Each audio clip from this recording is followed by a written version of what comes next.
Saudara, sejumlah cara dilakukan pemerintah untuk menarik investor baik dalam maupun luar negeri untuk menanamkan modalnya di pembangunan Ibu Kota Nusantara atau IKN.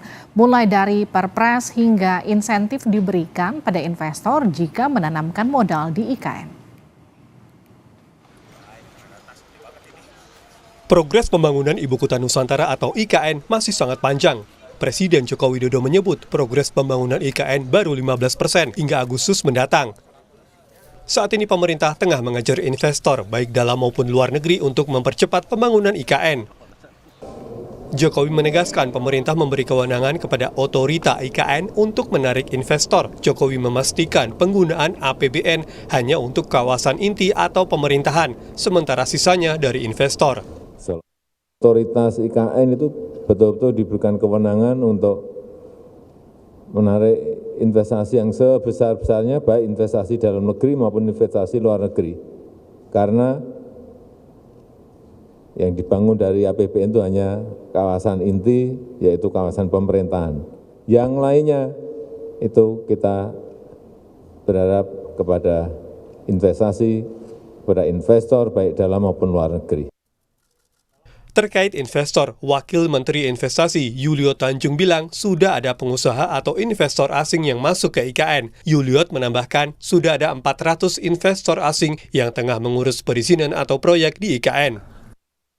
Yang untuk 400 lebih investor, letter of intent ya Pak? Ya, letter of intent. Jadi itu minat serius dari investor. Jadi itu kan perlu ini percepatan fasilitasi.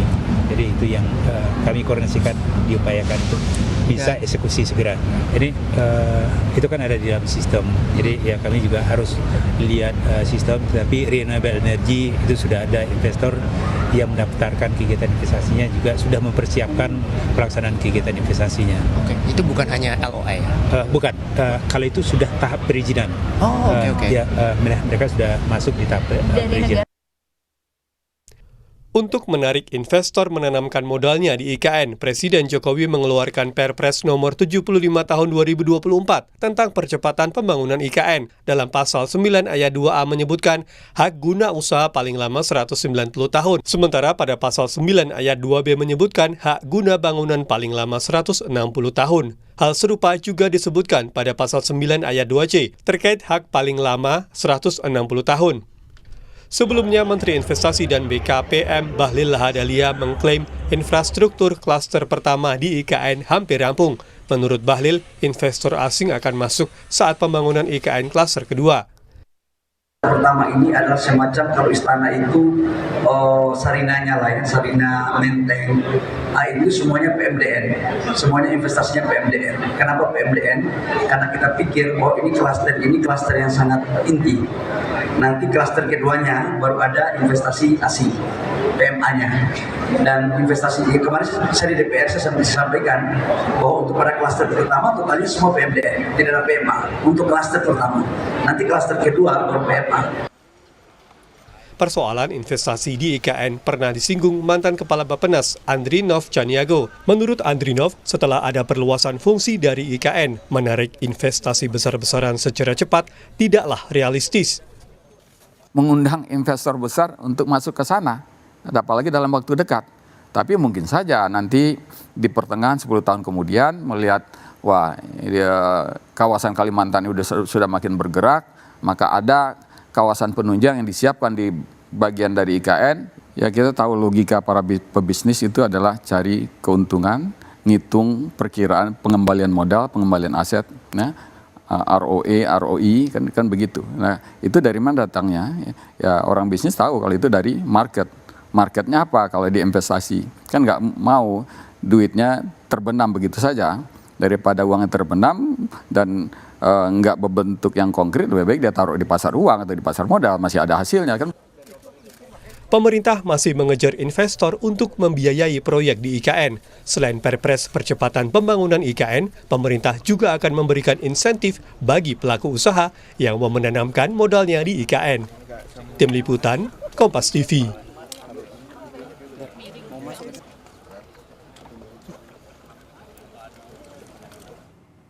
Saudara Presiden Joko Widodo juga menyebut pada 17 Agustus mendatang jika dihitung secara keseluruhan progres pembangunan IKN masih 15%. Jokowi juga menyebut masih menunggu dan mengejar investasi dari dalam dan luar negeri untuk mempercepat pembangunan IKN. Mudah ya. Paling nanti di 17 Agustus ini kalau dihitung semuanya secara keseluruhan itu 15%. Masih memerlukan investasi, masih memerlukan investor dari dalam maupun luar. Sejumlah cara dilakukan pemerintah untuk menarik investor dalam maupun luar negeri untuk menanamkan modal di pembangunan Ibu Kota Nusantara atau IKN. Lantas apa yang jadi kendala investor sulit menanamkan modalnya di IKN hingga resiko jika investor asing menanamkan modalnya di IKN? Kita akan bahas lebih dalam bersama tenaga ahli utama Kantor Staf Presiden Ali Mokhtar Ngabalin dan ekonom Selyos Nailul Huda. Bang Ali, Mas Huda, selamat malam. Oke. Warahmatullahi wabarakatuh. Saya ke Bang Ali dulu.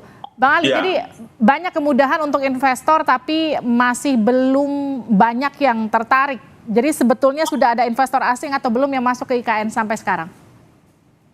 Ya, seperti diketahui bahwa ini memang sejak awal orang itu mengkhawatirkan apakah kepemimpinan nasional setelah Bapak Presiden Joko Widodo itu aman nggak ketika orang itu akan berinvestasi. Karena itu semua bahkan ada yang resmi menyampaikan, kita lihat seperti Jepang, kemudian ada Hong Kong pada waktu itu sampai menyurat tingkat kekhawatirannya karena ukurannya ketika stabilitas politik dalam negeri. Itu sebabnya ukurannya di waktu pemilu kemarin. Tapi alhamdulillah setelah pemilu itu selesai berjalan dengan baik, kemudian apa yang diharapkan dari pelaksanaan election itu Presiden Joko Widodo melaksanakan dengan baik, KPU kemudian terpilih Bapak Presiden Jenderal Prabowo, kemudian rame-rame memberikan apresiasi terhadap apa yang mereka selama ini saya ke Mas Huda. Halo, ya. Yes, Bang Ali. Saya potong sebentar, saya ke Mas Huda. Saya menangkap apa maksud dari pernyataan tadi Bang Ali, bahwa ada kekhawatiran ketidakpastian kelanjutan pembangunan IKN karena transisi pemerintahan. Tapi kemudian sudah terpilih Pak Prabowo, begitu kemudian tinggal menunggu dilantik. Artinya kan Pak Prabowo dengan semangat keberlanjutan dari pemerintahan Pak Jokowi. Tapi kenapa setelah ada kepastian siapa yang terpilih masih belum juga ada investor asing yang masuk, Mas Huda? Apa yang dikhawatirkan? Ya Mbak, tadi disampaikan oleh Bang Ali itu memang ya kepastian politik itu penting juga gitu kan. Tapi memang di sini bukan satu-satunya variabel gitu kan ya, bahwa ada variabel lainnya yang menurut saya itu juga mempengaruhi dari keputusan investor asing itu masuk ke IKN atau tidak gitu kan. Kita tahu bahwa sebenarnya ketika disampaikan Pak Prabowo dengan Gibran berpasangan, itu sebenarnya mereka sudah pasti ini mungkin akan dilanjutkan gitu kan, tapi hingga sampai saat ini itu belum ada gitu kan, artinya bukan itu jadi faktor utamanya. Nah, faktor utamanya itu adalah ketika untuk uang, untuk pembangunan ya, uang pemerintah untuk pembangunan IKN itu tersedia atau tidak. Karena saya gini Mbak, jadi ketika awal IKN itu diluncurkan, gitu kan, program itu diluncurkan, itu pemerintah bilang bahwa dari 450 sekian untuk program pembangunan IKN, 20%-nya itu dari APBN gitu. Nah, itu sekitar 90-an triliun. Nah, sampai saat ini itu sudah terpakai 75 triliun, artinya itu tinggal sedikit lagi jatah dari APBN. Nah, ketika APBN itu jatahnya selesai, nah ini yang ditakutkan oleh investor gitu kan, apakah nantinya itu tidak ada lagi uang pemerintah yang masuk ke IKN gitu. Nah, ini yang menurut saya akhirnya membuat investor juga berpikir, oh ini apakah bisa dilanjutkan atau tidak dengan uang yang sangat terbatas gitu. Jadi ini masalahnya bukan cuma politik tapi juga kesanggupan APBN. Nah, gimana tuh Bang Ali? Ya, jadi begini. Orang memang semua melihat bahwa IKN ini memandang bahwa 4-5 tahun atau berapa tahun begitu langsung jadi. Padahal planning yang sedang dibangun untuk IKN ini kan tidak lebih kurang ada 4 tahap. Makanya kenapa ada disebut dengan KIPP, Kawasan Inti Pembangunan IKN ya. KIP itu adalah kawasan utama, kawasan induk, inti pembangunan IKN. Jangan lupa bahwa kawasan inti itu adalah bangunan-bangunan dan tempat-tempat strategis. Istana Negara itu ada beberapa jalur-jalur strategis, kayak di kantor Binagraha kami, tempat kami itu ada tempat strategis hubungan antara kantor KSP dengan Istana Negara, kemudian ada helipad, di bawahnya juga ada begini, macam-macam. Paling tidak itu ada beberapa jalur-jalur strategi yang dibangun yang tidak bisa orang luar tahu. Karena itu memang dari tingkat security-nya juga itu bangunan-bangunan inti yang dibicarakan dalam tahap pertama. Kenapa Presiden menyebutkan bahwa dari keseluruhan IKN itu 15%? Iya, karena bangunan intinya 15%. Itu sebabnya begitu selesai pada periode Mas Bambang dan kemarin Pak Mas Doni itu diperkirakan sekitar 80 sampai sekarang adalah 90 lebih dengan persiapan 17 Agustus. Jadi di sini tahap kedua itulah kemudian mulai pada tahap yang kedua. Jadi klaster yang kedua disebutkan oleh Pak Menteri BKPM, Pak Bahlil itu tahap kedua, klaster kedua.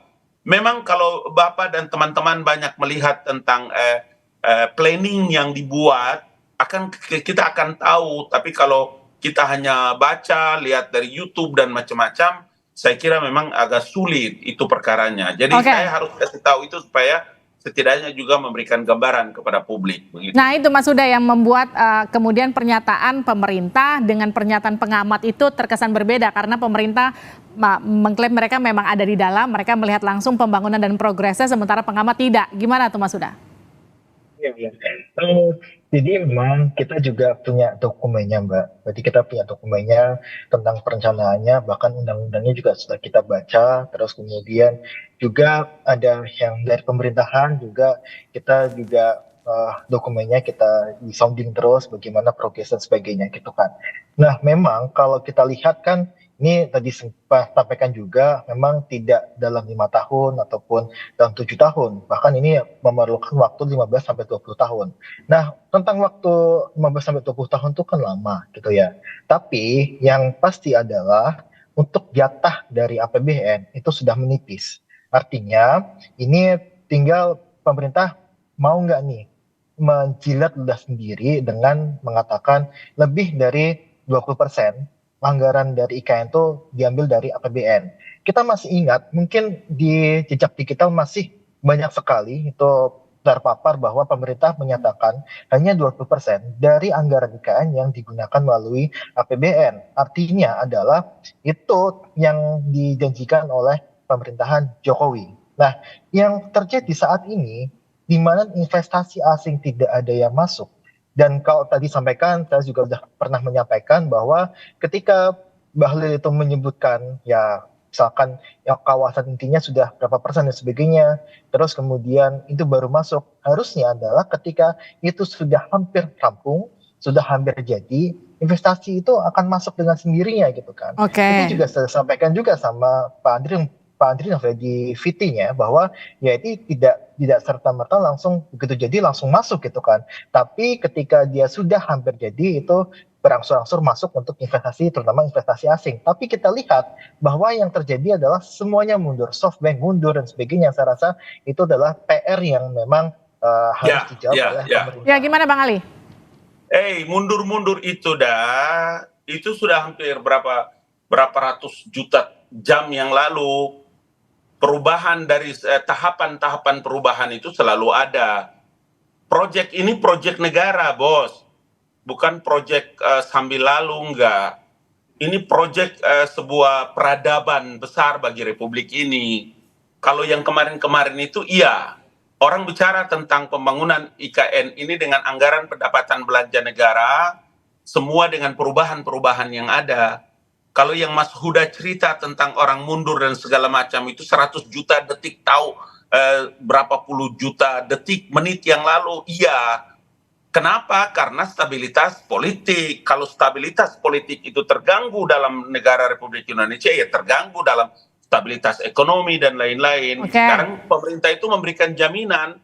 Jaminan itulah saya ingin sampaikan pada kesempatan ini bahwa kemarin itu dalam kunjungan Bapak Presiden itu ada yang disebut dengan Dubai International Financial Center, DIFC. Ini sekarang adalah dia menjadi satu pusat keuangan global terkemuka di kawasan Timur Tengah, Afrika, kemudian dengan Asia Selatan. Dia menjalin kemitraan strategi dengan otorita Ibu Kota Nusantara, IKN, dengan menandatangani Memorandum of Understanding terkait dengan apa? Terkait dengan pembangunan IKN. Kenapa? Karena pembangunan tahap pertama itu akan segera selesai. Dan kepastian pemerintah itu melaksanakan kegiatan-kegiatan yang strategis seperti upacara 17 Agustus itu nanti di IKN. Semua ini tidak semua terbuka di publik, kawan.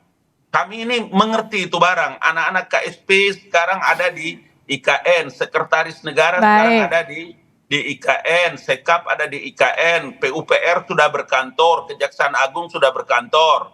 Kenapa kita tidak mengumpulkan energi positif untuk melihat proyek negara ini sebagai sebuah peradaban penting bagi bangsa ini? Please, mari kita bangga dengan kita punya negeri yang hebat ini. Oh ya betul, karena itu kita berdialog malam ini menunggu dan menanti jawaban progresnya sejauh apa Bang Ali. Makanya kita tanyakan. Karena itu Nona, karena itu Abang harus kasih tahu tentang semua informasi-informasi baik dan benar. Karena kalau tidak segera kita melakukan klarifikasi, itu nanti selalu yang berkembang adalah energi negatif dan itu akan membuat tidak bagus bagi kepentingan publik bagi Indonesia ini. Oke, terima kasih Bang Ali, terima kasih Mas Huda sudah bergabung bersama kami di Sapa Indonesia Malam. Sehat-sehat selalu. Iya, terima kasih.